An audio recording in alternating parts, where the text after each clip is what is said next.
Hello guys, this is Shriom Siddhant. और आज हम डिस्कस करने वाले हैं 11 confidence build up questions on electrolysis. तो बच्चों, ये काफ़ी इंपॉर्टेंट क्वेश्चन है। जो 11 क्वेश्चन मैंने दिए हैं, जो छोटे छोटे क्वेश्चन से लेकर थोड़ा सा कॉन्सेप्चुअल क्वेश्चन भी मैंने डाला है, जिससे कि आप ये देख पाएँ कि आप कम से कम समय में या कम से कम कैलकुलेशन में या कौन सा ऐसा अप्रोच है जिससे क्वेश्चन को अगर हम लोग बनाएं तो बड़े आसानी से क्वेश्चन को बना सकते हैं, और इसमें क्या क्या वेरिएशन संभव हैं। तो अभी शुरुआती लेवल पे जो क्वेश्चंस मैंने दिए हैं, इसको आप अच्छे से बनाइए। इसके ऊपर आप खुद से एनालिसिस कीजिए। अगर जो नहीं बनता है तो आप देखिए कि आखिर क्या प्रॉब्लम हो गई कॉन्सेप्ट में, आखिर क्या मिस कर रहे हैं आप एप्लीकेशन को करने में। और अगर बन जाता है तो फिर भी ये ज़रूर देखें कि what is the my approach, मेरा अप्रोच क्या था और आपका अप्रोच क्या है। तो approach is also important in electrolysis में। बार बार कहूँ, पिछले पढ़ाते समय मैं कह रहा था, इलेक्ट्रोलाइसिस में अप्रोच बहुत मैटर करता है। आप किस अप्रोच को लेकर क्वेश्चन को सॉल्व करते हैं, ठीक है। अगर आपको एक बार अप्रोच समझ में आ जाएगा इलेक्ट्रोलाइसिस का, तो you will not get a problem anywhere. Electrolysis में एक ही चीज़ है, how you step the approach, ठीक है। तो शुरू करें। तो सबसे पहले एक काम करो, तुम लोग कुछ जो फोटो मैंने यहाँ पे जो मैंने क्वेश्चंस लाया है मैंने, उसको थोड़ा तुम लोग क्लिक कर लो, उसको स्क्रीनशॉट ले लो। उससे फिर मैं शुरू करता हूँ डिस्कशन इसका। तो आई थिंक आप लोगों को क्वेश्चन नंबर 1 से लेकर क्वेश्चन नंबर 4 तक दिख रहा होगा। तो क्वेश्चन नंबर 1 to 4, तो क्वेश्चन नंबर 1 to 4 को आप स्क्रीनशॉट ले लें।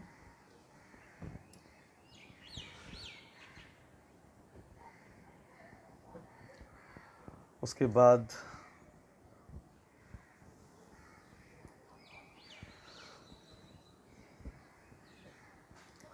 क्वेश्चन नंबर 5 to 7 का स्क्रीनशॉट ले लें।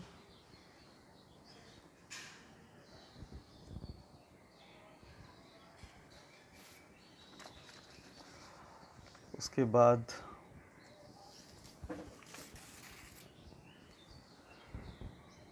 क्वेश्चन नंबर 8 से लेकर क्वेश्चन नंबर 8 से लेकर 10 तक का स्क्रीनशॉट ले लें।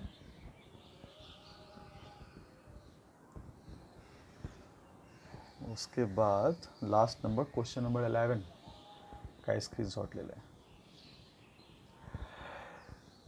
आई थिंक आप लोगों ने स्क्रीनशॉट ले लिया होगा। तो हम लोग शुरू करेंगे अब डिस्कशन। तो एक काम करो, आप पहले इसका खुद से प्रैक्टिस कर लो, एक बार खुद से एक बार इसको अटैम्प्ट ले लो। अटैम्प्ट लेने के बाद जो है आपका जो कॉन्फिडेंस होगा वो बढ़ जाएगा।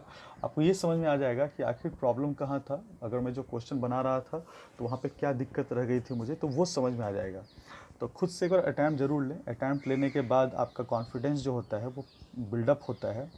और मैं बार बार कहता हूँ, आपका कॉन्फिडेंस आपका वेपन है, जिससे आप क्या करते हो, एग्ज़ाम की लड़ाई लड़ते हो, ठीक है बच्चों।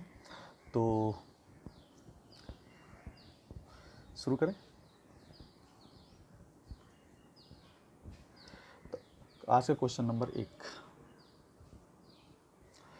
देखा जाए। क्वेश्चन नंबर 1 क्या कहता है, how much current is necessary to produce hydrogen gas at the rate of 1 ml per second at NTP condition. NTP condition तुम लोगों को पता होगा, 11th में पढ़ाया जाता है एनटीपी एसटीपी, ठीक है। तो एनटीपी कंडीशन में बोला जा रहा है आपको काम करना है। अब कहा जा रहा है कितना करंट हम पास करें, how much current is necessary to produce, ठीक है। तो फॉर प्रोड्यूसिंग हाइड्रोजन गैस, तो हाइड्रोजन गैस अगर तुमको प्रोड्यूस करना है, अगर हाइड्रोजन गैस प्रोड्यूस करना है फॉर H2 गैस, तो हाइड्रोजन गैस किस तरह से प्रोड्यूस होगा, सोचा जाए। हाइड्रोजन गैस प्रोड्यूस हो जाएंगे कैसे, 2H plus 2 electron gives H2 gas. This is the ionic equation for the production of H2 gas. यहाँ पे क्या हो रहा है, हाइड्रोजन का बोलो, हाइड्रोजन का यहाँ पे क्या हो रहा है, रिडक्शन हो रहा है। ऑब्वियस ये जो प्रक्रिया होगी कहाँ पे हो रही होगी, कैथोड पे हो रही होगी, ठीक है। अब ये तो पता चल गया कि हाइड्रोजन गैस अपने को प्रोड्यूस करना है, लेकिन कितना प्रोड्यूस करना है, कितने रेट से प्रोड्यूस करना है, 1 ml पर सेकंड के रेट से प्रोड्यूस करना है। यानी कि अपने को टाइम दे दिया गया है t सेकंड, यानी कि 1 सेकंड में अपने को 1 ml प्रोड्यूस करना है। इस रेट के लिए 1 सेकंड में अगर 1 ml H2 गैस प्रोड्यूस करना है तो अपने को कितना करंट पास करना पड़ेगा एनटीपी कंडीशन पे। तो सबसे पहले ये देखो कैसे मैं सॉल्व करता हूँ इसको।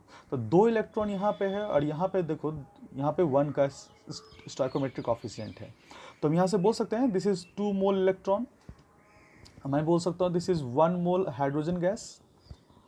2 मोल इलेक्ट्रॉन को हम लोग 2 फैराडे कह सकते हैं।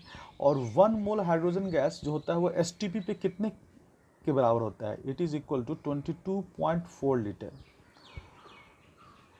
जब एनटीपी के बारे में कुछ ना कहा जाए तो एनटीपी और एसटीपी हम लोग एक ही मानते हैं। NTP is equal to 20, NTP is equal to STP. तो एनटीपी और एसटीपी एक ही चीज़ है जब कुछ ना कहा जाए, और जनरली आपको एनटीपी एसटीपी एक ही लेना होता है आपके क्वेश्चंस में, ठीक है। तो ये तो पता चल चुका है कि 22.4 लीटर H2 गैस का प्रोडक्शन होगा कब? जब 2 फैराडे हम लोग यहाँ पे क्या करेंगे, चार्ज पास करेंगे। यहाँ देखो इसको लिख सकते हैं इस तरह से, अगर मिलीलीटर में बात करें तो 22,400 मिलीलीटर। लेकिन मुझे कितना H2 गैस चाहिए? मुझे 1 ml चाहिए। तो हमें ये देखना पड़ेगा कि 1 ml के लिए मुझे कितना फैराडे चार्ज की रिक्वायरमेंट होगी। तो देखा जाए पहले, तो हमने ये देखा चूँकि 22,400 ml H2 गैस के लिए हम लोगों को कितना चाहिए बच्चों? 2 फैराडे चार्ज चाहिए। 2 फैराडे चार्ज की रिक्वायरमेंट है। अब मुझे कितना चाहिए? मुझे क्वेश्चंस में तो बस 1 ml की बात की गई है, तो हम लोग 1 ml की बात करेंगे। 1 ml H2 गैस के लिए कितना चाहिए होगा? सोचो क्या हो जाएगा? 2/22,400 फैराडे। मुझे इतना फैराडे चार्ज की रिक्वायरमेंट होगी। लेकिन अपने को क्या चाहिए? करंट चाहिए। तो हमें क्या करना पड़ेगा? फैराडे को कूलम में कन्वर्ट करना पड़ेगा। तो फैराडे को कूलम में कन्वर्ट करने के लिए क्या करते हैं? 96500 से मल्टीप्लाई कर देते हैं। तो इतना faraday charge is equal to how much coulomb? तो 2/22,400 इंटू 96500 कूलम। तो एक तो पता चल चुका हमें बात क्या, कि अगर 1 ml H2 हमें प्रोड्यूस कराना है तो अपने को इतना कूलम चार्ज चाहिए। लेकिन अपने को क्या चाहिए? कितना करंट प्रोड्यूस करना होगा, कितना करंट मुझे रिक्वायरमेंट होगी। तो हम लोगों को पता है क्या, चूँकि Q इज इक्वल टू होता है I इंटू टी, ठीक है। और अपने को क्या चाहिए? I की वैल्यू चाहिए। मुझे कितना करंट पास कराना पड़ेगा? I इज टू क्या हो जाएगा? Q upon T. तो Q is what? Q is this. यहाँ पे जो होता है इस फॉर्मूले में हम लोग Q की वैल्यू क्या रखते हैं? हम लोग कूलम में रखते हैं। This is SI unit. 2 into 96500 upon 22,400, और टाइम अपने को दिया गया है 1 सेकेंड। हम लोगों को 1 सेकेंड के रेट से काम करना है, तो 1 सेकेंड। अब इसको आप सॉल्व करोगे बच्चों तो it will get the value of 8.616 ampere. ठीक है बच्चों। तो यहाँ से क्या समझ में आया? यहाँ से ये बात समझ में आया कि अगर हम लोग एसटीपी या एनटीपी पे 1 ml H2 गैस 1 सेकेंड में बनाना चाहते हैं, 1 ml H2 गैस 1 सेकेंड में बनाना चाहते हैं, तो अपने को इतना एम्पियर का करंट क्या करना पड़ेगा? पास करते रहना पड़ेगा। अगर हम लोग इतना एम्पियर करंट पास करेंगे 1 सेकेंड के अंदर, तो हम लोगों को 1 ml H2 गैस हर 1 सेकेंड में मिलता जाएगा। मीन्स इलेक्ट्रोलाइसिस दौरान हर 1 सेकेंड में मुझे 1 ml क्या होगा? H2 गैस मुझे मिलता जाएगा, अगर इतना एम्पियर का करंट हम लोग पास करेंगे, ठीक है, एनटीपी कंडीशन पे। तो ये रहा पहला क्वेश्चन। अब दूसरे क्वेश्चन की बात करते हैं।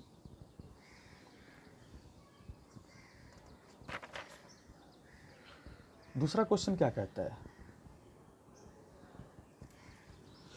3 ampere current was passed through an aqueous solution of unknown salt of palladium for 1 hour। यहाँ पे दिया गई वैल्यू कितनी है? 1 hour है। और कितना एम्पियर करंट पास की जा रही है? 3 एम्पियर। तो हम लोग लिख सकते हैं I is equal to 3 ampere. और कितने समय के लिए पास की जा रही है? 1 आवर के लिए। T is equal to 1 hour. 1 hour के लिए पास की जा रही है बच्चों, ठीक है। 2.977 gram of PD plus N was deposited at cathode. तो कितना डिपॉजिट हो रहा है? PDN प्लस कितना हो रहा है? 2.977। मीन्स इतना वेट मुझे डिपॉजिट किया जा रहा है। तो weight of palladium deposited at cathode is what? This is equal to 2.977 gram. ठीक है बच्चों, चलिए शुरू करें। अब यहाँ पे देखो, जब भी आप एक काम करो इलेक्ट्रोलाइसिस में, जब भी आप इस्तेमाल करोगे टी का, टाइम का, तो आप इसको ले लो सेकंड में, है ना, ऐसा यूनिट में आप लेके चलो। तो दिस कुड बी 3600 सेकंड, है ना। 1 आवर इज टू 3600 सेकंड, है ना। तो अब यहाँ से हम लोग कैलकुलेशन शुरू कर सकते हैं। अब सुनो मेरी बात ध्यान से।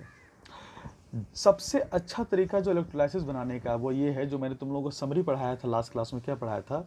तो देखो मैं इसका इस्तेमाल करूँगा, नंबर ऑफ ग्राम इक्विवेलेंट किसका? Palladium. Number of gram equivalent किसका? Pd plus n। जो होगा वो क्या होगा? Number of Faraday.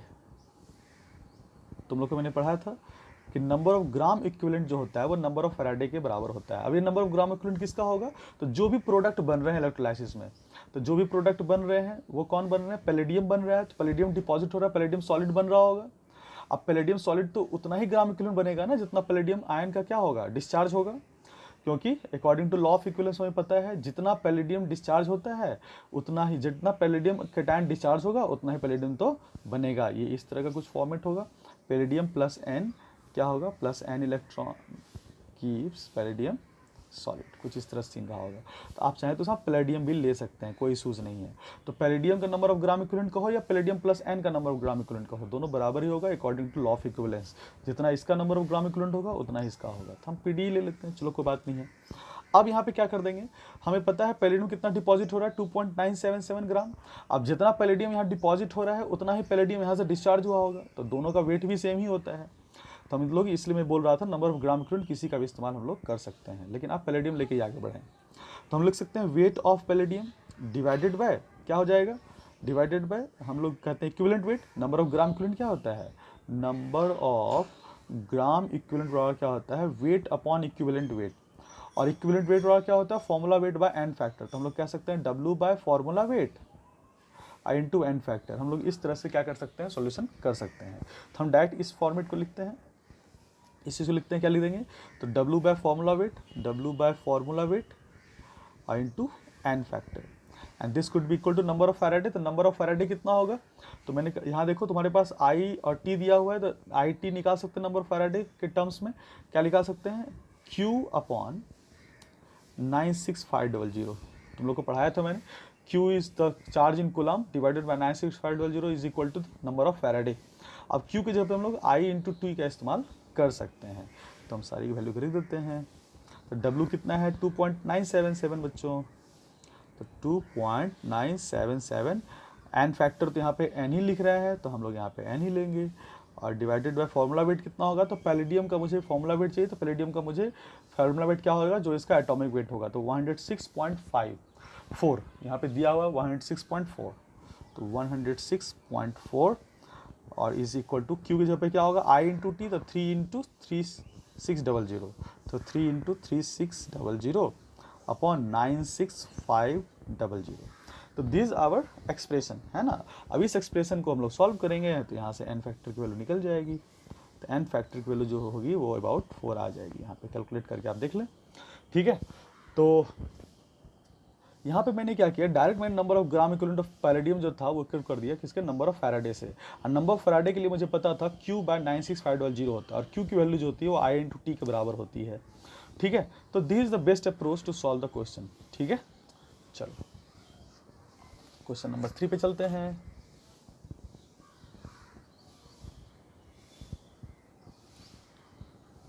Question number 3 क्या कहता है? 3 कहता है ए 200 वाट 110 volt incandescent lamp is connected in a series with an electrolytic cell of negligible resistance containing a solution of ZnCl2। तो क्या कहता है, पहले इन्फॉर्मेशन लिखा जाए। 200 वाट का एक लैंप है, तो 200 वाट मीन्स उसका पावर दिया हुआ है, तो पावर दिया हुआ है 200 वाट।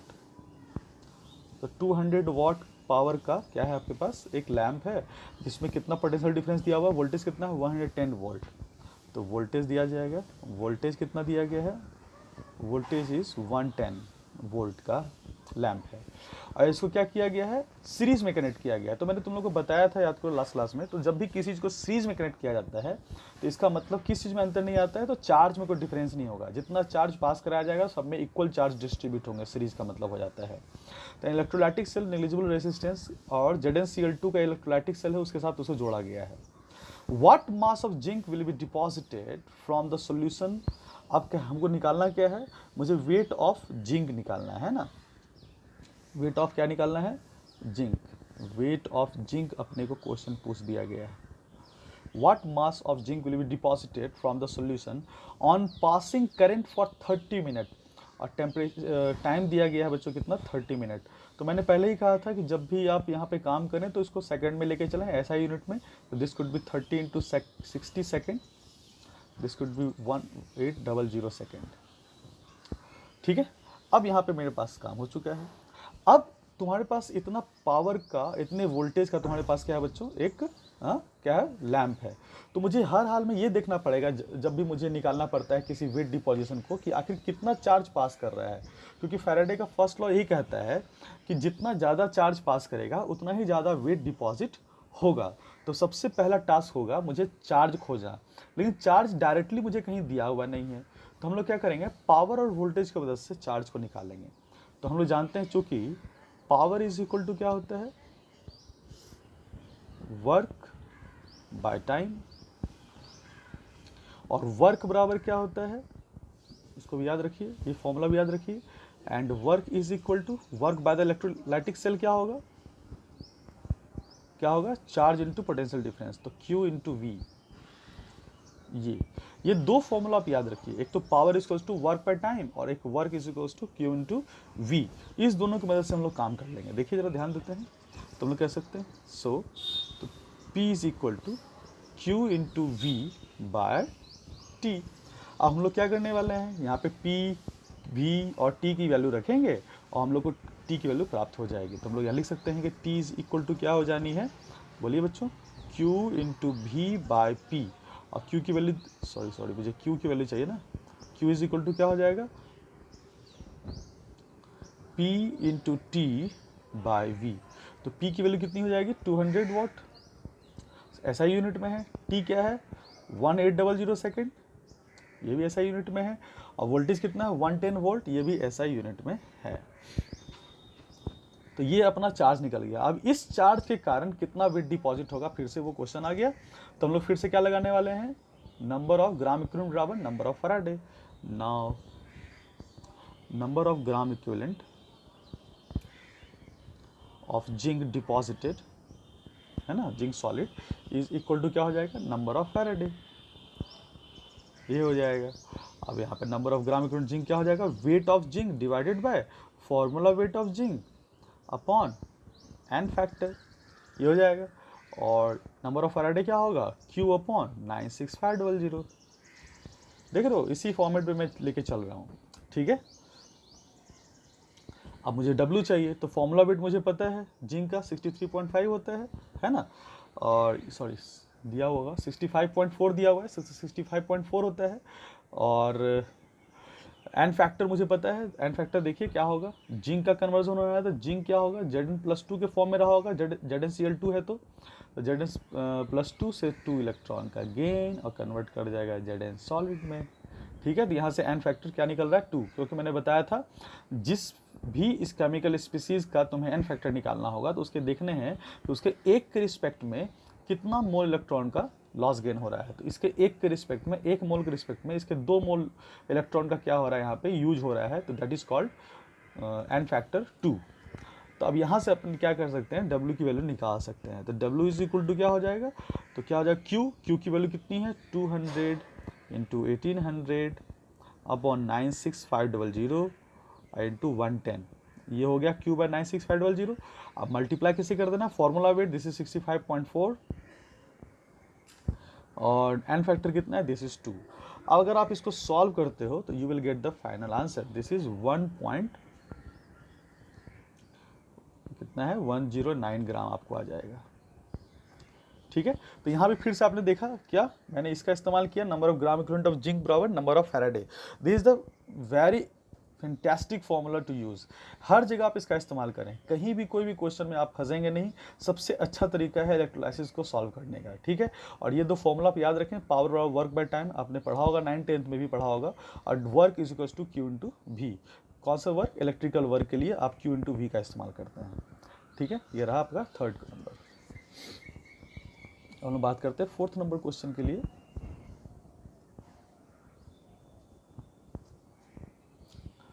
फोर्थ नंबर क्या कहता है, फोर्थ नंबर कहता है ammeter and copper voltmeter are connected in a series and circuit through which a constant direct current flows। कहता है एक अमीटर और कॉपर वोल्टामीटर है जो आपस में क्या है कनेक्टेड, क्या है सीरीज में कनेक्टेड है, ठीक है। और कहता क्या है, द अमीटर सोर्स 0.525 एम्पियर। तो अमीटर का काम क्या होता है, करंट के बारे में बात करना कि करंट के बारे में कितना करंट पास हो रहा है। तो अमीटर का सिग्नल क्या कह रहा है, तो अमीटर जो कह रहा है वो कह रहा है 0.525 एम्पियर की करंट क्या हो रही है, पास कराई जा रही है, ठीक है। तो यानी कि हम लोग कह सकते हैं कि ये जो अमीटर जो शो कर रहा है, दिस इज एक्सपेरिमेंटली शोड, है ना। कहता है if 0.6354 gram of copper is deposited in 1 hour, what is the percentage error of ammeter. अब यहाँ पे देखो क्वेश्चन बड़ा अच्छा है, परसेंटेज एरर ऑफ एमीटर, यानी कि अमीटर के रीडिंग में क्या एरर आ रहा है वो मुझे चेक करना है। तो अमीटर के रीडिंग में जो एरर आ रहा है उसके लिए मुझे दो तरह का फिर रीडिंग चाहिए होगा, एक तो एक्सपेरिमेंटल रीडिंग और एक कैलकुलेटेड रीडिंग, तभी तो एरर समझ में आएगा। अब ये कह रहा है this is shown by the ammeter, इसका मतलब ये एक्सपेरिमेंटल रीडिंग है। तो हम लोग क्या कह सकते हैं, आई एक्सपेरिमेंटल यानी कि जो अमीटर के द्वारा शो किया गया है, I experimental is equal to 0.525 ampere. If 0.6354 gram of copper is deposited in 1 hour, तो कितना ग्राम कॉपर है, कितना ग्राम कॉपर है, 0.6354 ग्राम ऑफ कॉपर। तो वेट डिपॉजिट कितना हो रहा है कॉपर का, तो डब्ल्यू ऑफ कॉपर कितना है बच्चों, दिस इज 0.6354 ग्राम।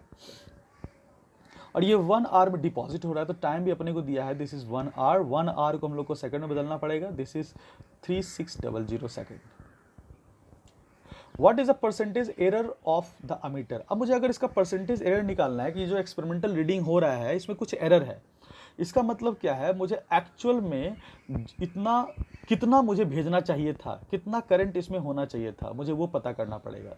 तो हम इस एम्पियर का इस्तेमाल नहीं करेंगे, हम लोग इस डेटा की मदद से एक कैलकुलेटेड करंट की हम लोग जानकारी प्राप्त करेंगे। तो फिर से हम लोग क्या करने वाले हैं, कैलकुलेटेड का इस्तेमाल करने वाले हैं, कैलकुलेटेड आई की वैल्यू को निकालने वाला है। तो फिर से अपने पास चूंकि वेट और टाइम को रिलेट करना है, वेट और चार्ज को रिलेट करना है, तो हम लोग क्या करने वाले हैं, हम लोग के पास एक ही उपाय है, नंबर ऑफ ग्राम इक्विवेलेंट बराबर number of Faraday. This very universal formula, number of gram equivalent of copper is equal to number of Faraday, ये फॉर्मूला का इस्तेमाल करेंगे। अब number of gram equivalent of copper क्या होगा, तो weight of copper by formula weight of copper अब multiplied by N factor. Number of Faraday क्या हो जाएगा बच्चों, Q बाय 96500। अब वेट कितना है बच्चों, तो वेट कितना दिया गया देखो 0.6354। अपने को चाहिए क्या, अपने को क्या चाहिए I, तो Q को कन्वर्ट करना पड़ेगा I इंटू टी में, है ना। तो इसको एक टर्म यहीं से लिख दिया जाए, चलो यहाँ लिख देते हैं। तो 0.6354 बाय, और फॉर्मूला वेट कितना होता है 63.54 दिया हुआ है, ये दिया गया है। और एन फैक्टर क्या होगा, तो देखो कॉपर का एन फैक्टर क्या होगा, तो कॉपर +2 जो है वो 2 इलेक्ट्रॉन का गेन करेगा और कॉपर सॉलिड में कन्वर्ट कर जाएगा, ठीक है। तो यहाँ पे एन फैक्टर कितने हो जा रहे हैं, तो एन फैक्टर हो जाएगा यहाँ पे 2, तो multiplied by 2 is equal to copper कितना, क्यू का वैल्यू क्या लिख सकते हैं हम लोग, आई कौन सा आई है, ये कैलकुलेटेड जो आप फॉर्मूला से निकाल रहे हो, और T is the time by 96500। अब यहाँ से आप एक काम कर लो, आई कैलकुलेटेड की वैल्यू निकाल लो। तो आई कैलकुलेटेड वैल्यू कितनी हो जाएगी, तो यहाँ देखो 0.6354 मल्टीप्लाइड बाय 2 बाय 63.54 अब मल्टीप्लाइड बाय 96500, ये ऊपर चला जाएगा। और टाइम कितना है, टाइम इज 3600 सेकेंड, 3600 सेकेंड। तो ये रहा अपना पूरा वैल्यू। अब हम इसको सॉल्व करेंगे, अब इसको सॉल्व करेंगे तो मुझे क्या निकल जाएगा, आई कैलकुलेटेड मीन्स कैलकुलेटेड आई कितना होना चाहिए था, इतना करंट पास कराते तो मेरा इतना वेट डिपॉजिट हो जाता। तो देखते हैं ये वैल्यू क्या है, तो ऑब्वियसली ये वैल्यू क्या रही होगी, ये वैल्यू क्या रही होगी, ज़्यादा रही होगी, क्योंकि एरर में क्या होता है, रीडिंग क्या हो रहा है, कम आ रहा है, यानी कहीं ना कहीं एफिशिएंसी लॉस कर रही है। तो अब यहाँ पे कितना होगा इसको कैलकुलेट कर लेते हैं हम लोग। तो इसको अगर हम लोग कैलकुलेट करें, this is will be in 100 times, तो ये 100 टाइम्स में चला जाएगा और ये इससे कट जाने हैं। अब यहाँ पे इसको तुम सॉल्व कर सकते हैं, कैलकुलेटर से हम कर लेते हैं, 2 × 965 डिवाइडेड बाई 36, और ये जो वैल्यू आ जाएगी 100 से डिवाइड करने के बाद, दिस इज 0.5361 एम्पियर। ध्यान देंगे बच्चों। तो ये कहा जा रहा है कि इतना एम्पियर का करंट जाना चाहिए था, लेकिन रीडिंग जो हो रही है इतने एम्पियर की ही हो रही है, यानी कि एमीटर का जो रीडिंग है उसमें एरर है। तो एरर कितना है, तो मुझे पहले सबसे पहले एरर निकालना पड़ेगा। अब एरर निकाल लें, तो एरर आ जाएगा बच्चों, दिस माइनस दिस कर लेते हैं, तो 0.5361 माइनस 0.525 एम्पियर है ना, इतने का एरर जा रहा है, इतने एम्पियर का एरर। तो इसको सब्ट्रैक्ट कर लें, तो सब्ट्रैक्ट करने के बाद यहाँ पे क्या आ जाना है, यहाँ पे आ जाएगा, यहाँ तो 1 से रह जाना है, तो 0.0111 है ना। तो इतने एम्पियर का एरर जा रहा है। तो इतने एम्पियर का एरर कितने एम्पियर में जा रहा है, इतना एम्पियर, यानी कि इस इतना एम्पियर होना चाहिए था जिसमें इतना एम्पियर एरर जाता है। तो मुझे परसेंटेज एरर निकालना पड़ेगा। तो 9 परसेंटेज एरर कैसे निकालते हैं, परसेंटेज एरर निकालना पड़ेगा। तो मुझे पता है कि ये जो एरर पाया गया है ये कितने में पाया गया है, इतने एम्पियर में पाया गया है। तो मुझे निकालना पड़ेगा कि 100 में कितना एरर पाया जाता। तो इतने में इतना एरर, तो हम लोग कह सकते हैं 0.0111 बाय 0.5361 एम्पियर। इतना एम्पियर का एरर इतने एम्पियर में पाया जा रहा है, तो 100 में कितना, तो मल्टीप्लाइड बाय 100। ठीक है, तो यहाँ पे इतना परसेंट एरर तुम्हारा आ जाएगा। तो बच्चों इतना एरर आ रहा है, इतना परसेंट एरर का हम लोग को वैल्यू मिल रहा है। तो इसको आप सॉल्व कर लें, तो आपकी जो वैल्यू हो कितनी है 2.05 का, तो वो आ जाएगा 2.05% का एरर आपको मिल रहा है।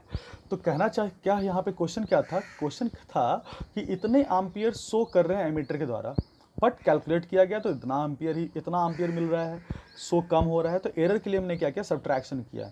ठीक है, और ये जो एरर है वो इस एरर में है, यानी कैलकुलेटेड के रिस्पेक्ट में हमेशा परसेंटेज एरर निकाला जाता है। इसको याद रखिएगा, हमेशा कैलकुलेटेड के रिस्पेक्ट में ही परसेंटेज एरर निकाला जाता है। तो error divided by the calculated ampere multiplied by 100। ठीक है बच्चों, चलिए आज का 5वां क्वेश्चन देख लें।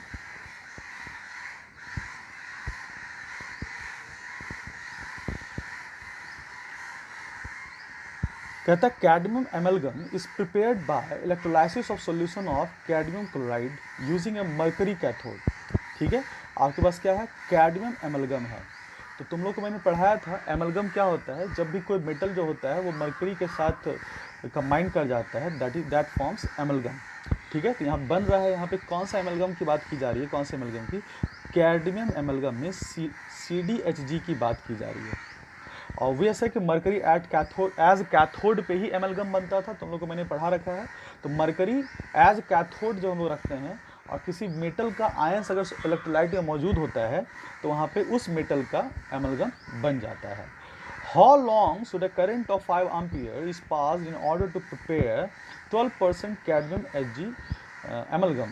तो यहाँ पे कितना एम्पियर करंट पास किया जा रहा है, तो एम्पियर करंट की बात की जाए, दिस इज 5 एम्पियर, तो 5 एम्पियर करंट की बात की जा रही है। और अपने को कैसा एमलगम चाहिए, कितना परसेंट एमलगम हो रहा मिल रहा है, तो दिस इज 12% CDHG एमलगम है, ये चीज़ है। ठीक है, और amalgam on A cathode of 2 gram mercury, इसमें जो मरकरी का जो वेट दिया गया है इस पूरे 12% वाले सीन में, this is weight of mercury is given is this is 2 ग्राम। ठीक है, तो यानी कि जो एमलगम मुझे बन रहा है, जो मिल रहा है, जिसमें 12% कैडमियम है, उसमें जो W ऑफ Hg है, यानी कि वेट ऑफ मरकरी है, वो 2 ग्राम गिवन है। ठीक है बच्चों, अब हमें क्या करना है, मुझे निकालना क्या है कि कितना टाइम में ये काम हो जाएगा, how long should A current of 5 ampere. तो अपने को चाहिए टाइम, तो मुझे हर हाल में पहले ये निकालना पड़ेगा कि आखिर कितना कैडमियम का यहाँ पे यूज हुआ। तो अगर वेट ऑफ Hg 2 ग्राम है तो वेट ऑफ कैडमियम कितना रहा होगा, तो उसके लिए हमें क्या करना पड़ेगा, तो मुझे ये देखना पड़ेगा कि आखिर एमलगम का वजन कितना है और उसके रिस्पेक्ट में 12%। तो एक काम कर लेते हैं, हम लोग यहाँ पे एक काम करते हैं, वेट ऑफ कैडमियम निकालने के लिए मानते हैं let weight of amalgam is equal to x gram, और मुझे पता है कि 12% कैडमियम है, तो बचा हुआ कितना हो गया 88%। तो 88% क्या हो जाएंगे, तो 88% हो जाएंगे मरकरी। तो हम लोग कह सकते हैं वेट ऑफ मरकरी कितना हो जाएगा, तो weight of mercury will be x of कितना हो जाएगा 88%, क्योंकि 12% कैडमियम है तो बाकी बचे मरकरी, तो x ऑफ 88% जो होगा that is what, that is mercury. अब यहाँ से हम लोग क्या कर सकते हैं, x की वैल्यू निकाल सकते हैं, क्योंकि अपने को WFHG गिवन है, तो 2 is equal to x into 88/100। तो यहाँ से x इज इक्वल टू क्या हो जाएगा, तो 244, तो हो जाएगा 100/44 ग्राम।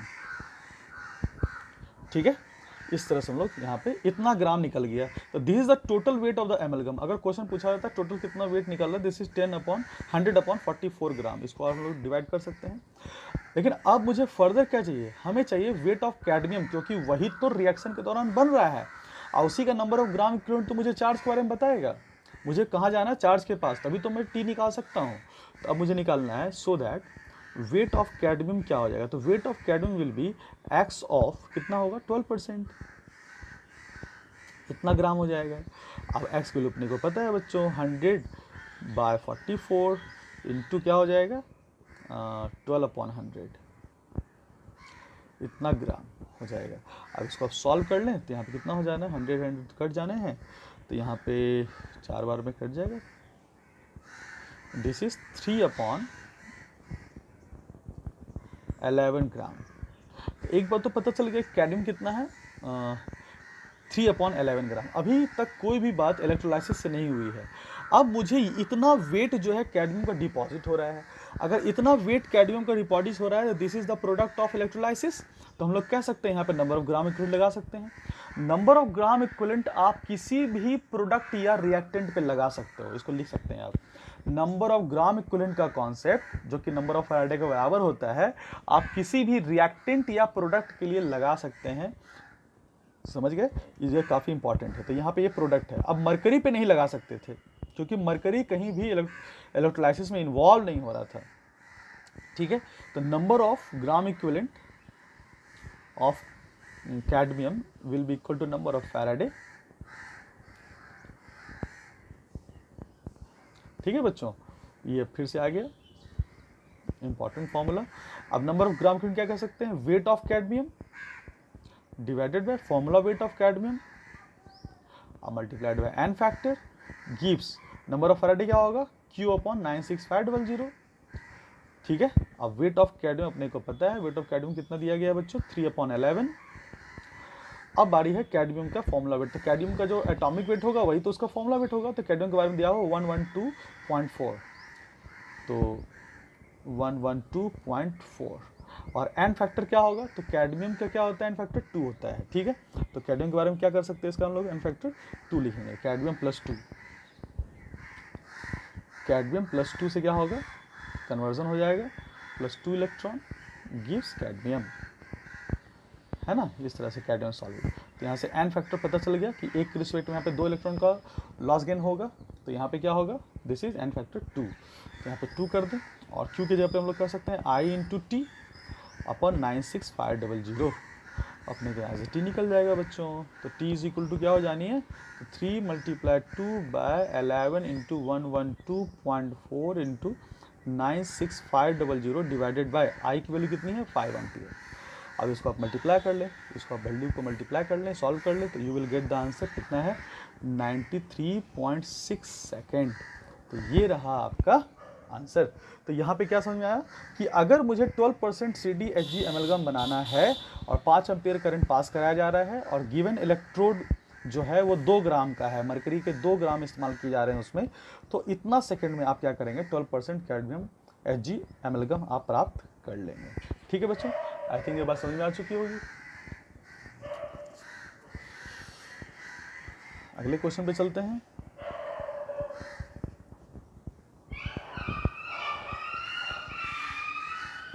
अगला क्वेश्चन क्या है, 6 नंबर क्वेश्चन देखा जाए बच्चों। Calculate the quantity of electricity that would be required to liberate 710 gram of Cl2 gas by utilising a conc solution of NaCl। अब यहाँ पे देखो कॉन्ग सोल्यूशन ऑफ NaCl है, तो कॉन्ग सोल्यूशन तुम लोग को बताया था NaCl का किसको कहते हैं, ब्रांड का केस है। तो ब्रांड के केस में क्या होता है, क्लोरीन गैस का फॉर्मेशन वहाँ पे होता है ना।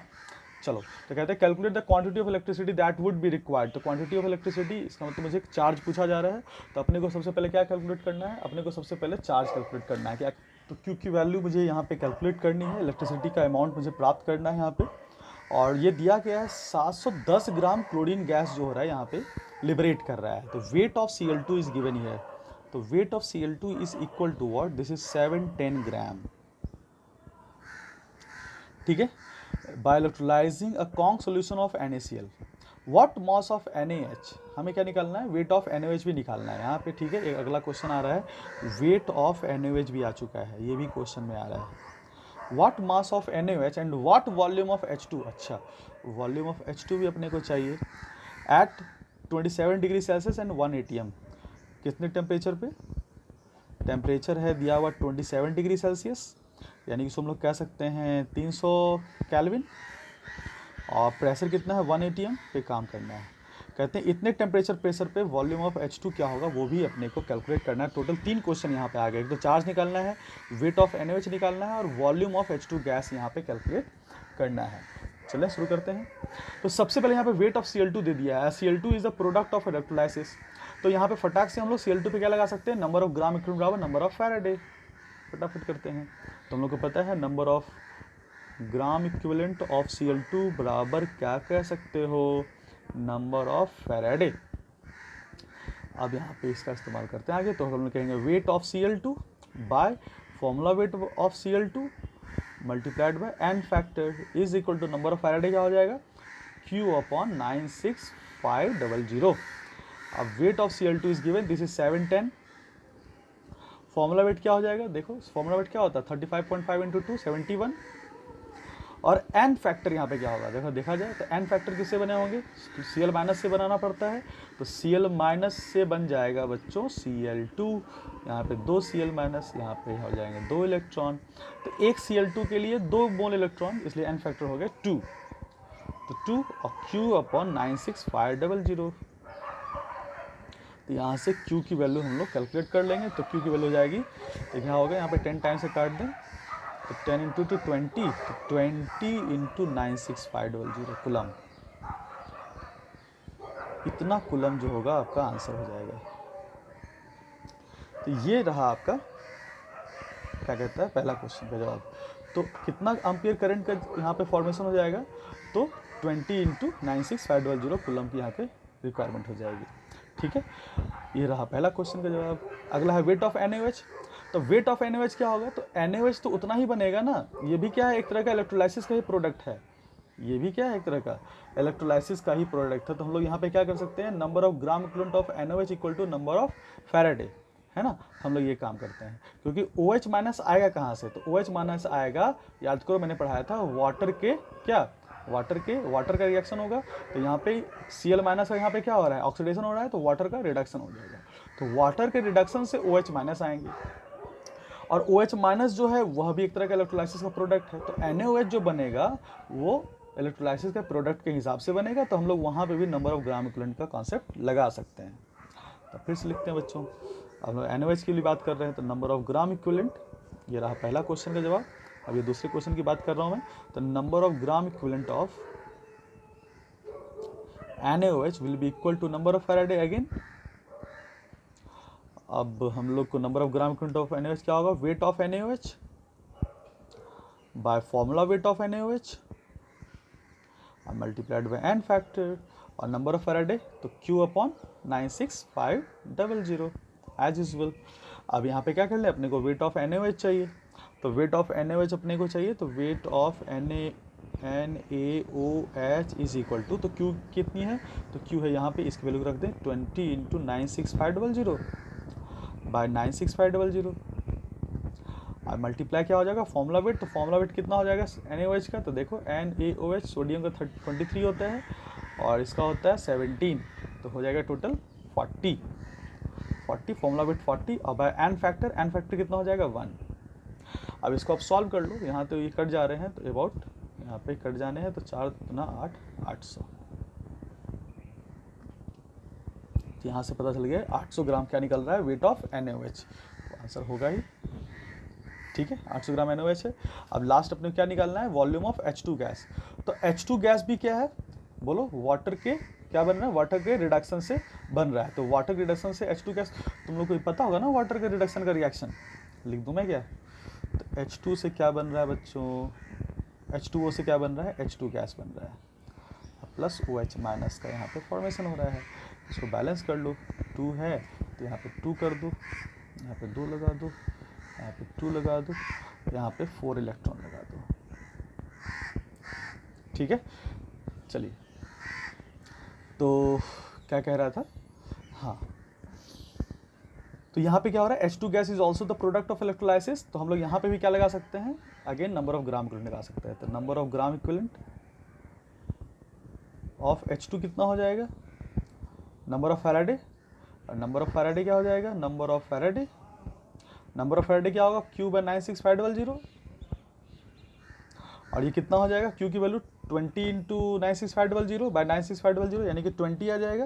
यानी कि यहाँ पे क्या हो रही है, वैल्यू जो हो रही है 20 आ जाएगी, number of gram equivalent 20 gram equivalent, that में कर रहा हूँ।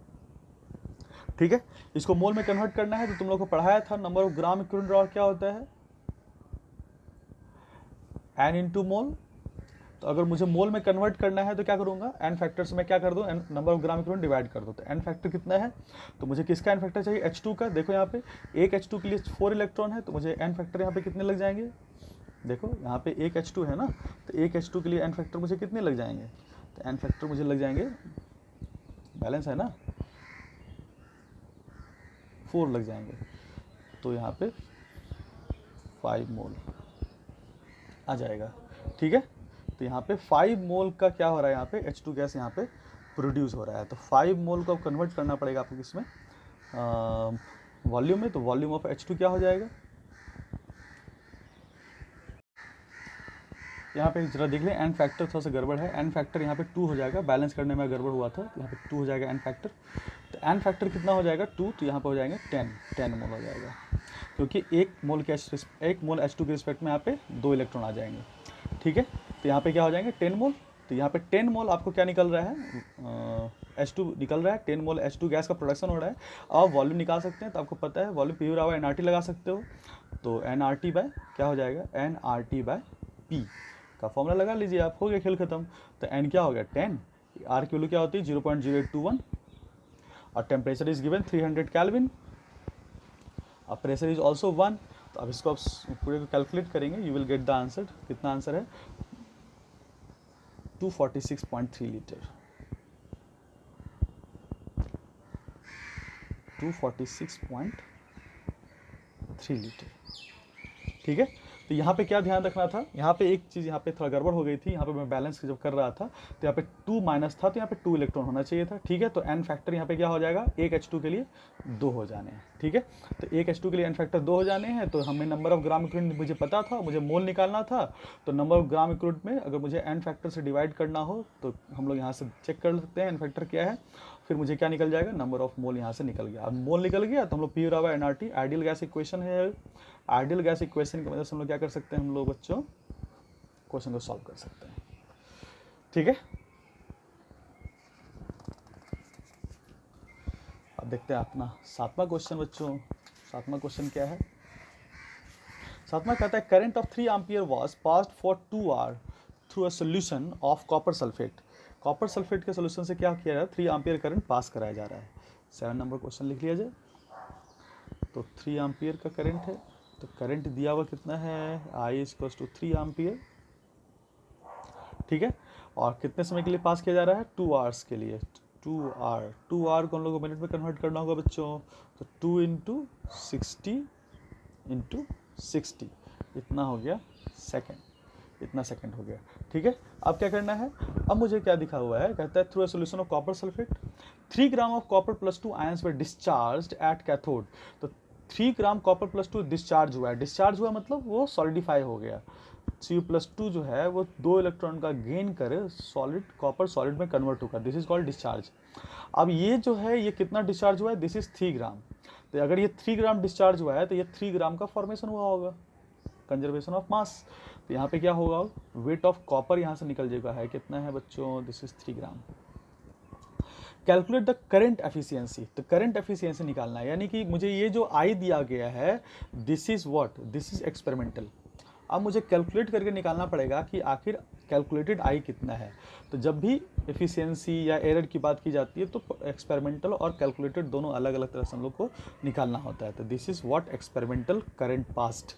अब मुझे कैलकुलेटेड निकालना पड़ेगा, तो कैलकुलेटेड के लिए मुझे इस दोनों का सहारा लेना पड़ेगा। तो अगेन फिर से हम लोग वही फॉर्मूला लिखेंगे, तो number of gram equivalent of copper is equal to number of Faraday, और number of gram equivalent copper कितना हो जाएगा, weight of copper by formula weight of copper, formula weight यहाँ पे एटॉमिक वेट हो जाएगा और मल्टीप्लाइड बाय एन फैक्टर, और नंबर ऑफ फैराडे क्या हो जाएगा, Q अपॉन 96500। यहाँ पे वेट ऑफ कॉपर 3 है, एन फैक्टर यहाँ पे 2 हो जाएगा, 1 के लिए 2 है, और फॉर्मूला वेट कितना है, फॉर्मूला वेट यहाँ पे 63.5 होगा, कॉपर है तो, और Q के जगह पर हम लिख सकते हैं आई यहाँ पे ये आई तुम्हारा क्या है, कैलकुलेटेड, और T बाय 96500। अब यहाँ से हम लोग क्या कर सकते हैं बच्चों, अब यहाँ से हम लोग आई कैलकुलेटेड निकाल लें। तो आई कैलकुलेटेड कितना निकलेगा देखो ज़रा, तो कह सकते हैं 3 × 2 × 96500 upon 63.5 into T, T is what, T divide हो जाएगा 2 × 60 × 60। इसको आप क्या करें, पूरे को कैलकुलेट कर लें। तो पूरे को आप कैलकुलेट करेंगे तो आई कैलकुलेटेड की वैल्यू यहाँ पे आपको प्राप्त हो जाएगी। और आई कैलकुलेटेड अगर आपको मिल चुका है तो, और आई एक्सपेरिमेंटल आपको पता है, तो आप फिर से यहाँ पे काम कर सकते हैं। तो आई कैलकुलेटेड वैल्यूज हम निकाल लें, 3296500 63.5 2 × 36। इसको जो पूरी जो वैल्यू आ रही है दिस इज इक्वल टू 1.266 इतना एम्पियर, यानी कि जो कैलकुलेटेड एम्पियर है वो 1.266 एम्पियर है, जबकि एक्सपेरिमेंटल 3 एम्पियर पास कर रहे हैं, यानी कि 3 एम्पियर पास कर रहे हैं और 1.266 का इस्तेमाल हो जा रहा है। तो हम लोग कह सकते हैं व्हाट इज़ द एफिशिएंसी, यानी कि 3 एम्पियर पास किए जिसमें से आपको 1.266 एम्पियर का ही इस्तेमाल हुआ। तो हम लोग यहाँ से निकालेंगे करंट एफिशिएंसी। तो करंट एफिशिएंसी का फॉर्मूला तुम लोग को पढ़ाया था मैंने। करंट एफिशिएंसी क्या होता है, तो current efficiency I calculated by I experimental multiplied by 100। ये फॉर्मूला याद रखिएगा, करंट एफिशिएंसी का इतना ही % होगा, ठीक है। अब इसको सॉल्व कर ले तो हो जाएगा 1.266 अपॉन 3 × 100, इतना % हो जाएगा। इसको सॉल्व करेंगे तो I will get the answer, that is 42.2%, 42.2%, ठीक है बच्चों। तो ये फॉर्मूला याद रखिए करंट एफिशिएंसी का, क्या है, I calculated by I experimental into 100। तो अगला क्वेश्चन अगर देखा जाए बच्चों तो क्या दिख रहा है, तो 8th नंबर क्वेश्चन है, क्या है, the density of copper is 8.94 gram per ml, यानी कि डेंसिटी अपने को कॉपर की दी गई है, this is density of copper, this is equal to 8.94 gram per ml. Find out the number of coulomb needed to plate an area 10 × 10 centimetre square. एक plate है, इस तरह से एक प्लेट है जिसका इलेक्ट्रोप्लेटिंग मुझे करना है, ठीक है, जिसका जो लंबाई और चौड़ाई दिया गया है, लेंथ एंड विड्थ दिया हुआ है 10 सेंटीमीटर, और ये भी 10 सेंटीमीटर दिया गया है, to a thickness of 10 to -2 centimetre, यानी कि इसके ऊपर जो कोटिंग होगी वो कितनी मोटी कोटिंग होगी। तो जितनी मोटी कोटिंग होगी उसके बारे में दिया गया, दिस इज 10 to -2 सेंटीमीटर, यानी कि जिस थिकनेस तक कोटिंग जाएगी, थिकनेस ऑफ कोटिंग कितनी दी गई है, दिस इज 10 to -2 सेंटीमीटर की थिकनेस की कोटिंग होगी इस प्लेट के ऊपर। तो इस प्लेट के ऊपर इतने थिकनेस की कोटिंग होगी, और उसके लिए मुझे कितने कूलम की नीडेड होगी, यानी कि अपने को क्यू चाहिए। Using copper sulphate solution as electrolyte, अपने पास क्या है, कॉपर सल्फेट का क्या है, अपने पास एक इलेक्ट्रोलाइट है जिसका इस्तेमाल अपने को करना है। तो सबसे पहले मुझे ये देखना पड़ेगा क्यू की वैल्यू निकालने के लिए कि आखिर टोटल कितना वेट का यहाँ पे रिक्वायरमेंट है। टोटल वेट निकालने के लिए मुझे यहाँ पे डेंसिटी की वैल्यू दी गई है, तो मुझे यहाँ पे volume of the copper used here निकालना पड़ेगा। तो मुझे पता है चूंकि, तो वॉल्यूम ऑफ द क्या होगा, कोटिंग में कितना वॉल्यूम यूज हो रहा है, वॉल्यूम ऑफ कोटिंग कितना है, तो 10 × 10 × 10⁻², 10 × 10 × 10⁻², इतना centimetre cube, this equals to कितना हो जाएगा, 1 सेंटीमीटर क्यूब। तो 1 सेंटीमीटर क्यूब की वॉल्यूम आपको बनानी है, किसकी, कॉपर की। और 1 सेंटीमीटर क्यूब वॉल्यूम बनानी है और डेंसिटी दी गई है 8.94 gram per ml।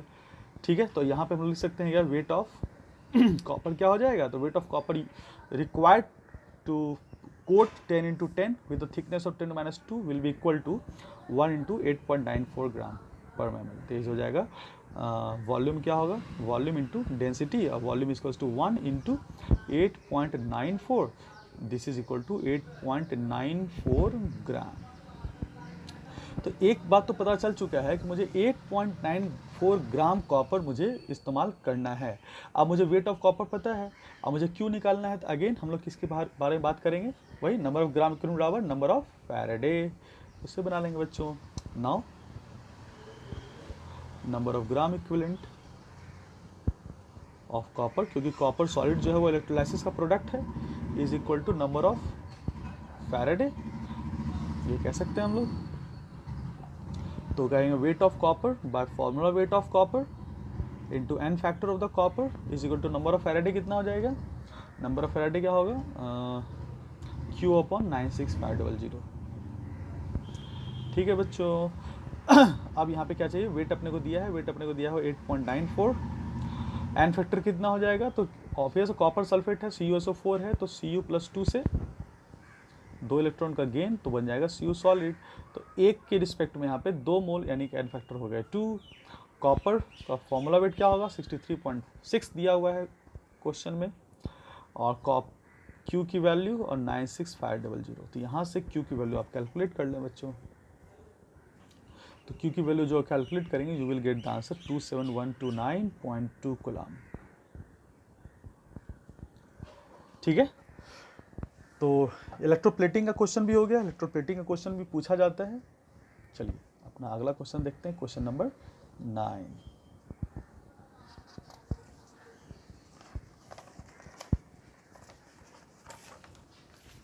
9th number question क्या है, तो 9th नंबर क्वेश्चन कहा जाता है एन ऑक्साइड, यहाँ पे ऑक्साइड की बातें दी गई है।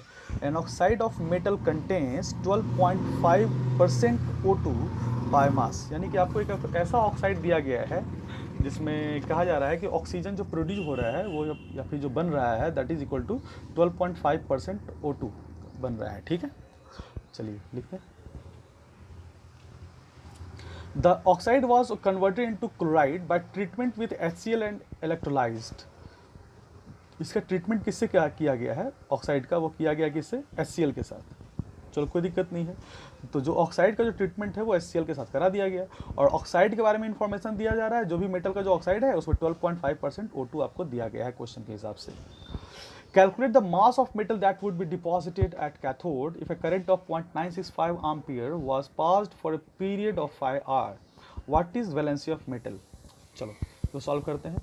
तो सबसे पहले हम लोग देखते हैं इसमें क्या कर सकते हैं। तो सबसे पहले अपने को एक बात देखना पड़ेगा कि मुझे क्या चाहिए, मुझे चाहिए एन फैक्टर किसका, मेटल का। तो एन फैक्टर मेटल को मुझे कहाँ से मिलेगा, तो डायरेक्ट हम लोग आ लें number of gram equal of metal बराबर नंबर ऑफ फैराडे। और फिर जैसी जैसी ज़रूरत होगी वैसे से काम करेंगे हम लोग। तो number of gram equivalent of metal is equal to number of faraday, क्योंकि इसी फॉर्मूला में एन फैक्टर आ जाएगा। अब लिख सकते हैं weight of metal divided by formula weight of metal. Formula weight दिया बच्चों 112 दिया गया है 112, और multiply N factor of the metal, यही तो अपने को कैलकुलेट करना है, is equal to number of faraday. तो नंबर फैराडे Q अपॉन 96500, ये रही बात। अब चलिए, अब मुझे क्या निकालना है, यहाँ पे देखा जाए यहाँ पे वेट के बारे में बात करनी है। तो वेट के बारे में अगर हम बात करें तो वेट कितना दिया गया है, मुझे एक तो ये भी चाहिए, वेट का क्या इशूज़ है वो भी देखना पड़ेगा, और एन फैक्टर का क्या इशूज़ है वो भी देखना पड़ेगा, क्यू का क्या इशूज़ है, फॉर्मूला वेट का क्या इशूज़ है, ये सारी बातें हम लोगों को देखनी पड़ेगी। तो सबसे पहले एक काम कर लेते हैं, अपने पास क्या है, फॉर्मूला वेट की जानकारी तो है लेकिन वेट और एन फैक्टर की जानकारी नहीं है। और वेट और एन फैक्टर की जानकारी नहीं है तो इसमें हम लोग क्या क्या कर सकते हैं। तो एक काम करते हैं, सबसे पहले हम लोग क्या करते हैं, वेट और के बारे में पता करते हैं, या फिर एन फैक्टर के बारे में पता करते हैं, या इक्विवेलेंट वेट के बारे में पता करते हैं, क्योंकि इसको हम लोग लिख सकते हैं किस तरह से, इसको हम लोग इस तरह से लिख सकते हैं ना, वेट बाय इक्विवेलेंट वेट बराबर Q/96,500, ये भी लिख सकते हैं ना। तो हम लोग को इक्विवेलेंट वेट की जानकारी मुझे कहाँ से मिल जाएगी, इसके बारे में। तो तुम लोगों को पता होगा कोई भी मेटल ऑक्साइड अगर दिया गया है और उसमें 12.5% अगर O2 है, यानी कि मेटल ऑक्साइड को अगर 100 ग्राम मान लिया जाए जिसमें ऑक्सीजन की मात्रा 12.5 ग्राम है, क्योंकि इतना परसेंट दिया गया है, तो इक्विवेलेंट वेट ऑफ मेटल क्या हो जाएगा। तो हम लोग कह सकते हैं ना, equivalent weight of metal will be, क्या हो जाएगा, तो वेट ऑफ मेटल, तो वेट ऑफ मेटल कितना हो जाएगा, तो weight of metal 100 minus 12.5 divided by weight of oxygen 12.5 अब मल्टीप्लाइड बाय 8 होता है। ये फॉर्मूला याद रखिएगा, equivalent weight of metal oxide के टर्म में 8 से मल्टीप्लाई कर देते हैं। क्या होता है, wait of metal by weight of oxygen into 8। ये कब होगा, जब ऑक्सीजन होगा। अगर यहाँ पे अगर मान लो क्लोरीन होता तो हम लोग क्या कर सकते थे, तो बस यहाँ पे Cl, यहाँ पे 35.5। अगर हाइड्रोजन हाइड्राइड की बात होती तो यहाँ पे हाइड्रोजन, यहाँ पे 1। ठीक है, तो ये बातें बेसिक हैं, 11th की बातें हैं, जिसको आपको पता होना चाहिए कि equivalent weight of metal equals to weight of metal by weight of oxygen multiplied by 8। तो यहाँ से हम लोग क्या कर सकते हैं, इक्विवेलेंट वेट ऑफ मेटल यहाँ से हम लोग कैलकुलेट कर सकते हैं। तो इक्विवेलेंट वेट ऑफ मेटल का वैल्यू हमको यहाँ से प्राप्त हो जाएगा। तो यहाँ पे इसको सब्ट्रैक्ट कर लें तो इसको कितना हो जाएगा, देखिए, this could be 87.5 by 12.5 into 8। तो ये एक मेरे पास इक्वेशन आ गया, क्या, इक्विवेलेंट वेट ऑफ मेटल। और इक्विवेलेंट वेट ऑफ मेटल बराबर क्या होता है, formula weight by N factor, formula weight by N factor. ठीक है, अब यहाँ पे मुझे क्या चाहिए, अगर मुझे फॉर्मूला वेट पता फॉर्मूला वेट मुझे अगर पता है तो हम लोग यहाँ पे एन फैक्टर निकाल सकते हैं। ठीक है, तो इक्विवेलेंट वेट क्या होता है, formula weight by N factor. तो फॉर्मूला वेट कितना हो जाएगा, तो फॉर्मूला वेट हो जाएगा यहाँ पे 112। तो यहाँ हो जाएगा फॉर्मूला वेट 112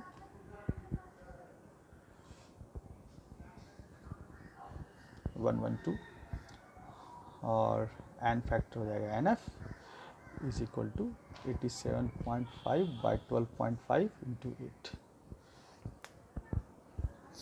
ठीक है, और यहाँ से हम लोग क्या कर सकते हैं, एन फैक्टर निकाल सकते हैं। तो एन फैक्टर यहाँ पे क्या हो जाएगा, 112 इंटू 12.5। बच्चों आपको एन फैक्टर की वैल्यू तो पता चल गई, तो N factor is equal to 2, आपका आंसर भी आ रहा है।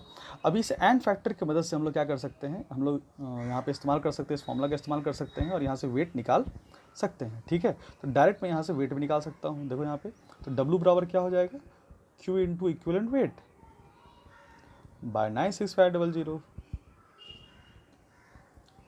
अब Q की वैल्यू यहाँ पे रख दिया जाए तो Q की वैल्यू कितनी हो जाएगी, तो Q की वैल्यू अपने को देखना पड़ेगा। तो Q equals to I into T, तो I इंटू टी, तो I कितना है 0.965 और T कितना है 5R, 5R means 5 into 60 into 60 second. और इक्विवेलेंट वेट क्या होगा, formula weight by N factor. तो फॉर्मूला वेट हो गया मेटल का, इक्विवेलेंट वेट कितना हो जाएगा, तो इक्विवेलेंट वेट ऑफ मेटल कितना निकल जाएगा, यहाँ से हम डायरेक्ट भी निकाल सकते हैं इक्विवेलेंट वेट ऑफ मेटल, यहाँ पे एन फैक्टर है तो उससे भी निकाल सकते हैं। तो फॉर्मूला वेट है आपका 112 बाई 2 यानी कि 56 डिवाइडेड बाय 96500।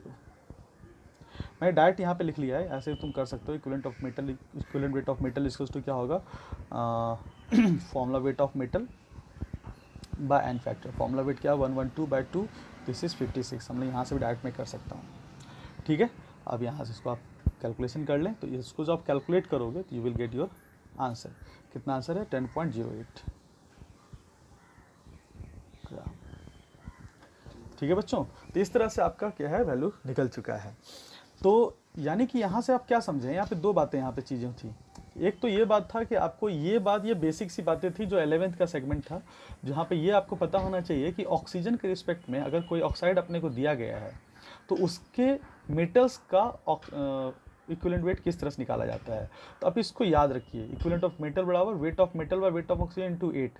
अगर क्लोरीन का केस है तो वो भी मैं लिख देता हूँ, आप याद रखिएगा कि इक्विवेलेंट ऑफ मेटल बराबर क्लोराइड के लिए, अगर यहाँ पे ऑक्साइड की जगह पे क्लोराइड होता तो क्या कर सकते थे, तो weight of metal by weight of Cl into 35.5। और अगर ऑक्साइड की जगह पे यहाँ पे हाइड्राइड होता बच्चों, तो यहाँ पे क्या कह सकते थे, E of M is equals to weight of M by weight of hydrogen into 1। तो ये चीज़ें आपको पता होनी चाहिए, बेसिक सी चीज़ें थी जिसकी रिक्वायरमेंट यहाँ पे थी। क्योंकि ये जो सेंटेंस लिखा हुआ था, पहला सेंटेंस जो लिखा हुआ था ना ऑक्सीजन के बारे में, कि ऑक्साइड में जो ऑक्सीजन की मात्रा वो 12.5% ऑक्सीजन है जो लिबरेट कर सकता है, उसका मकसद बस इतना था कि आपको ये बात पता हो ना कि आप इस तरह के काम कर सकते हैं। अदरवाइज ये काम तो आसान था वेट निकालना, लेकिन वेट निकालने के लिए आपको इक्विवेलेंट वेट की ज़रूरत थी, और इक्विवेलेंट वेट के लिए आपको एन फैक्टर की ज़रूरत थी, और एन फैक्टर के लिए आपको ये स्टेटमेंट दिया गया था। तो काफ़ी अच्छा क्वेश्चन, बेसिक सा क्वेश्चन बन गया ये। अब क्वेश्चन नंबर 10 पे चलते हैं।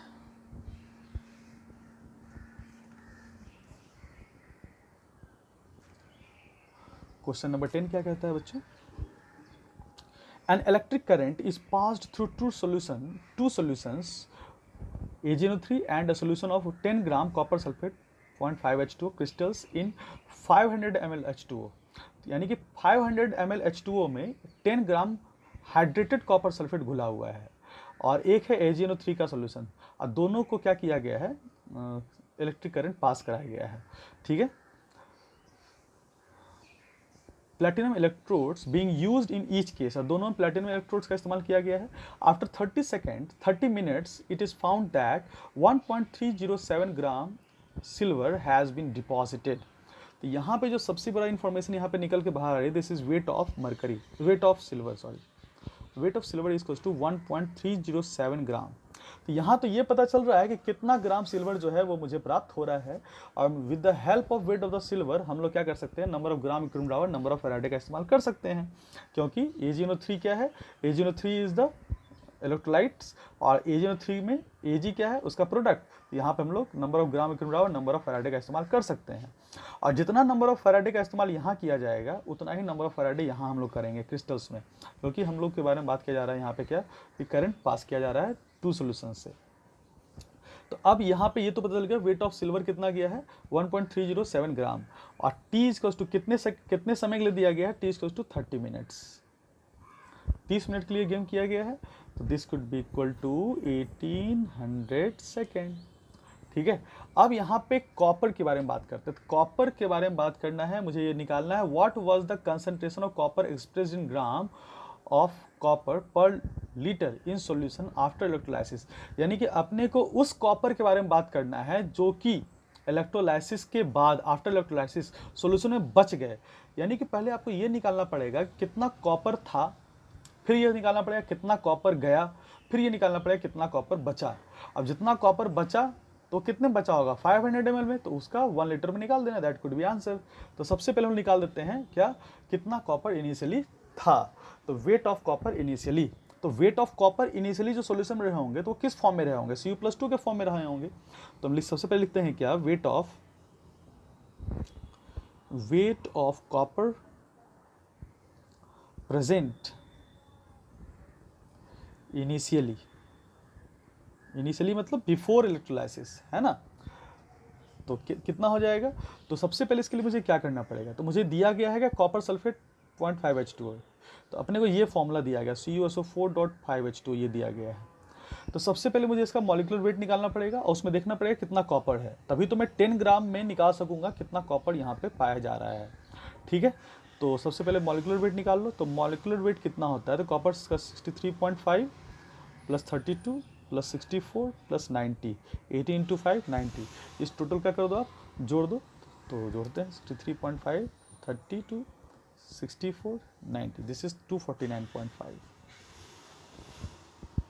तो ये आपका मॉलिक्यूलर वेट। तो इतना ग्राम अगर आपके पास ये कंपाउंड है तो कॉपर कितना है 63.5, तो मुझे 10 ग्राम में मुझे निकालना पड़ेगा।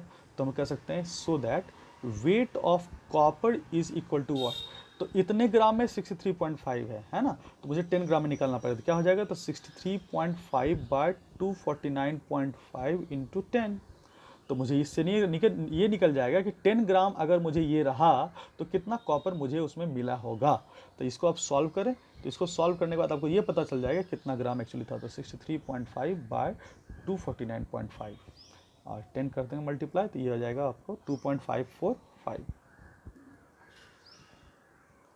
545 ग्राम। तो इतना कॉपर आपके पास था, लेकिन इतना कॉपर कितने में था बच्चों, तो इतना कॉपर आपके पास था 500 ml में, क्योंकि 500 ml वाटर की बात दी गई है यहाँ पे। ठीक है, तो ये बात याद रखना है क्योंकि आपको आंसर 1 लीटर में निकालना है। तो 500 ml में ये कहानी दी गई है कि आपको इतना कॉपर है। अब मैं दिखाता हूं कि कितना कॉपर इसमें यूज हो गया। तो used amount of copper, wait of copper used, तो कितना यूज हो गया। तो यूज के लिए क्या करेंगे, number of faraday, number of gram equivalent का फॉर्मूला लगाएंगे बच्चों। तो हम लोग कह सकते हैं क्या, number of gram equivalent of copper is equal to number of Faraday. ये क्या होगा, weight of copper by formula weight of copper into N factor. अब बराबर क्या होगा, नंबर ऑफ फैराडे क्या हो जाएगा, Q अपॉन 96500। ठीक है, अब यहाँ से हम लोग उसको कैलकुलेट करके वेट निकाल सकते हैं, है ना। तो यहाँ पे लिखते हैं, तो वेट कितना हो जाएगा, वेट ऑफ कॉपर यूज्ड, कितना वेट बन रहा है, यानी कि यूज मीन्स कितना कॉपर का वेट जो है वो डिपॉजिट हो रहा है। तो Q की वैल्यू निकालनी पड़ेगी, Q equals to I into T. तो I की वैल्यू कितनी दी गई थी बच्चों, I की वैल्यू दी गई थी, I की वैल्यू कितनी दी गई थी,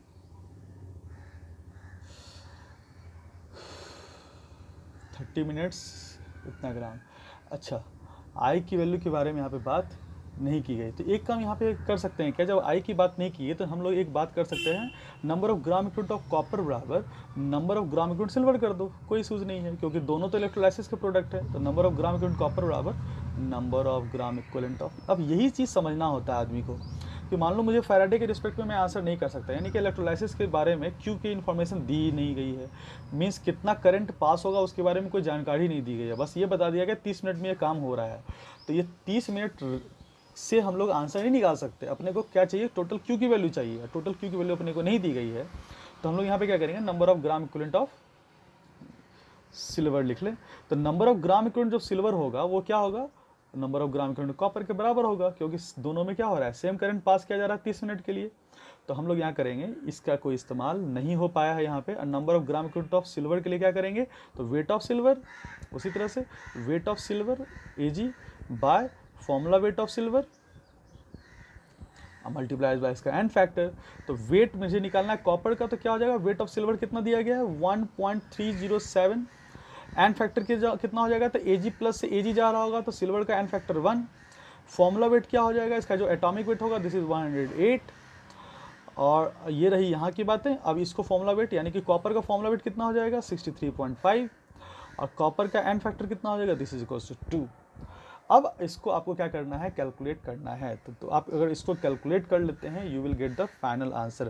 तो यहाँ पे क्या होगा, तो आप 1.307 इंटू 1 बाई 108 इंटू 63.5 बाई 2 को क्या करें, वैल्यू निकालें इसका। तो इसको मैं निकालता हूँ 1.307 into 1 into 63.5 into divided by 108 divided by 2। तो ये आंसर आ रहा है आपका कितना, 0.381।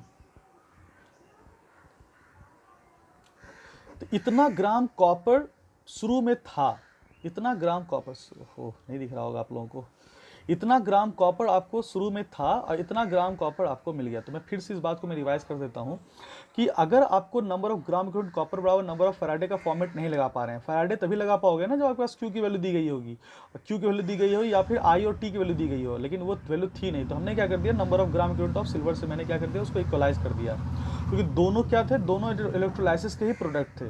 तो मैं दोनों का नंबर ऑफ ग्राम इक्विवेलेंट बराबर कर सकता हूँ, क्योंकि दोनों तो नंबर ऑफ फैराडे से ही बराबर होंगे। तो मैंने क्या किया, डायरेक्ट मैंने क्या किया, weight of copper by formula weight of copper into N factor of copper बराबर weight of silver by formula weight of silver into N factor of silver. अब वेट ऑफ सिल्वर कितना दिया गया, दिस इज 1.307 गिवन था question में। Formula weight 108 होता है, atomic weight जो होता है सिल्वर का। एन फैक्टर क्या हो जाएगा, एन फैक्टर सोचो Ag प्लस से Ag जाएगा, तो यहाँ पे क्या होगा, एक इलेक्ट्रॉन का गेन होगा, तो एन फैक्टर यहाँ पे 1 हो जाने हैं। कॉपर के केस वही एन फैक्टर 2 हो जाने हैं, और फॉर्मूला वेट 63.5 हो जाना है। इस तरह से वेट निकाल के 0.381 ग्राम आपको आ गया। तो यहाँ से वेट यूज निकल गया, वेट कितना प्रेजेंट था वो भी निकल गया। तो मुझे ये निकालना है कि रेस्ट वेट, यानी कि वेट ऑफ Cu+2 लेफ्ट कितना होगा। तो वेट ऑफ Cu+2 लेफ्ट कितना बच गया होगा, तो 2.545 शुरू में था, माइनस 0.381 चला गया, डिपॉजिट हो गया, तो बच कितने गया। तो ये जो बच गया दिस कुड बी, इसको सॉल्व करें तो 514 और 6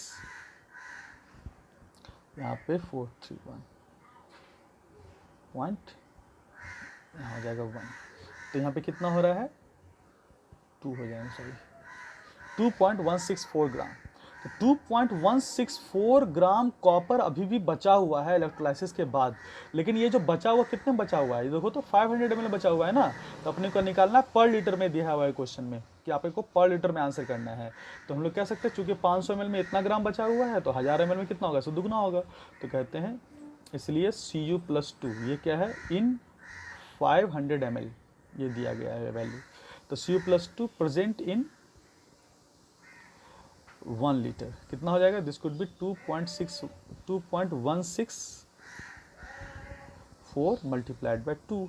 इसको आप मल्टीप्लाई कर लें, दिस कुड बी 4 पॉइंट कितना हो जाएगा, 32 आ जाएगा। ये तो आंसर है 4.32 ठीक है। तो इतना ग्राम कॉपर बचा है पर लीटर के हिसाब से। अगर 500 ml पूछा जाता तो दैट कुड बी 2.164। तो यहाँ से ये क्वेश्चन पता चल गया। तो यहाँ पे क्या ध्यान रखने वाली बात थी, तो यहाँ पे जो मुख्य बात, यहाँ पे एक दो पॉइंट जो डिस्कशन करने लायक है वो क्या है। एक तो ये है कि आपको कितना बच गया है उसके लिए आपको पता होना चाहिए कितना पहले था और कितना यूज हो गया।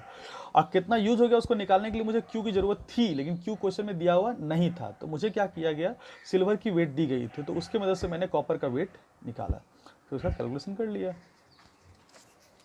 अब चलते हैं आज के लास्ट क्वेश्चन पे।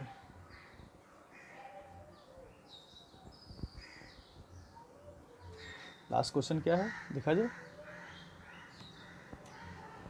What will be the maximum work done by the electrolytic cell to convert 12.3 gram nitrobenzene to aniline. Nitrobenzene है तो नाइट्रोबेंजीन का फॉर्मूला आपको पता है, लास्ट क्लास में मैंने डिस्कस किया था, नाइट्रोबेंजीन NO2। और इसको कन्वर्ट करना है किसमें, एनिलीन में। ये है आपका एनिलीन, ठीक है। और ये इसके बारे में दिया गया 12.3 ग्राम नाइट्रोबेंजीन आपको दिया गया है, this is 12.3 gram.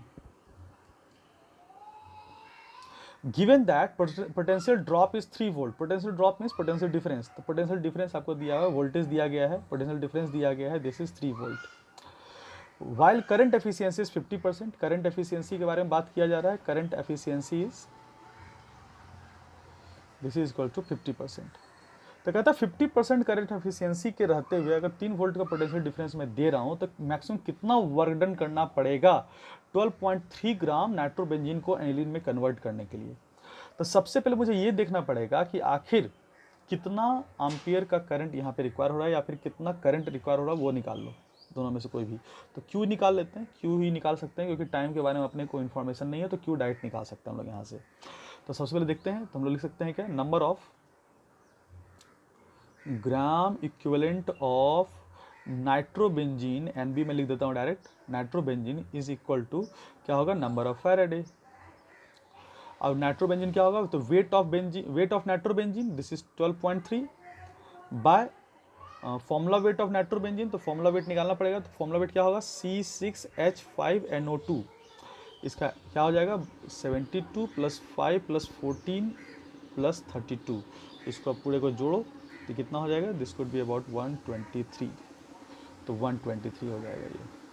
N factor के लिए क्या करेंगे, तो एन फैक्टर के लिए तुम लोग को मैंने बताया था, इसको बैलेंस कर सकते हो एनी तरीके से, या फिर मैं इसको अगर कंपटीशन में बनाऊं यानी कि बोर्ड में नहीं बनाऊं तो मैं इसको टेक्निक से बना सकता हूं। जैसे मैं इसको लिख सकता हूं क्या, इसको मैं लिख सकता हूं C6H5NO2 से क्या बन रहा है, C6H5NH2। लेकिन ये काम आप कहाँ नहीं कर सकते हो, ये काम आप बोर्ड में नहीं कर सकते जो मैं बता रहा हूँ।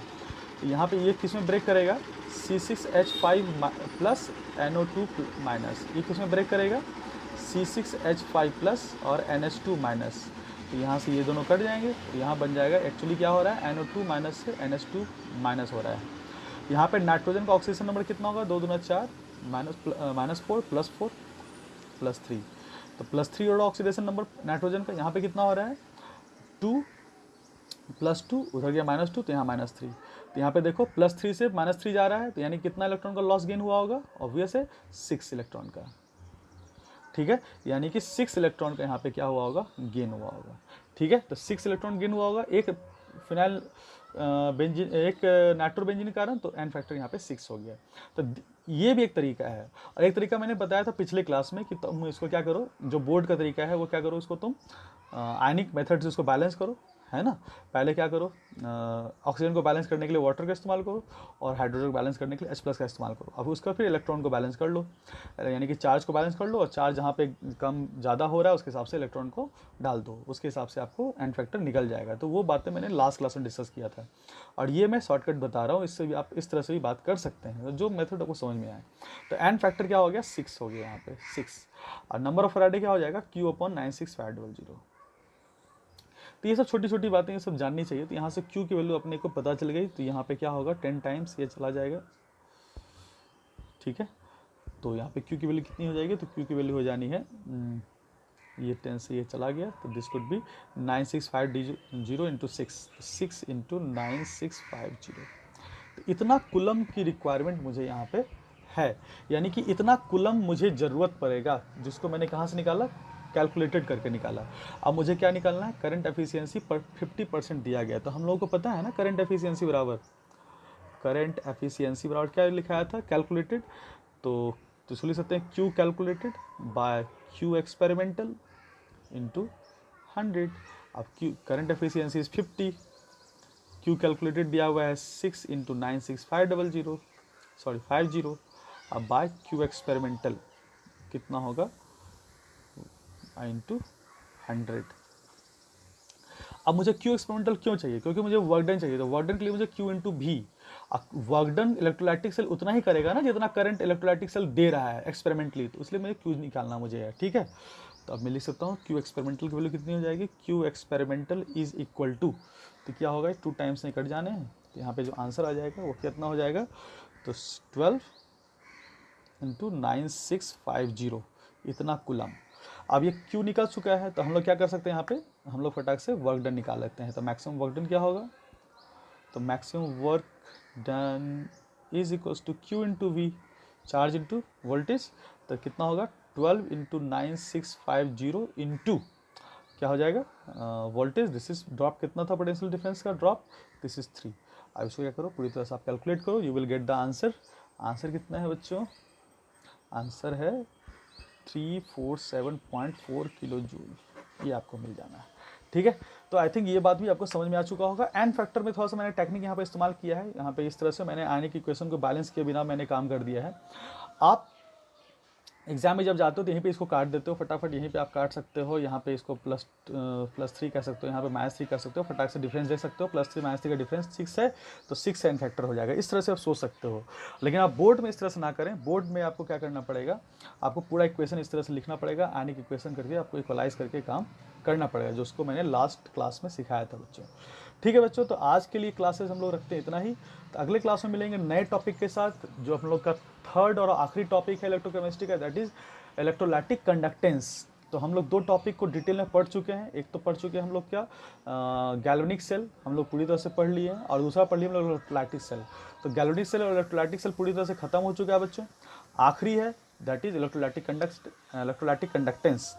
तो अगले क्लास में हम मिलेंगे नए टॉपिक के साथ, जिसका नाम है इलेक्ट्रोलैटिक कंडक्टेंस।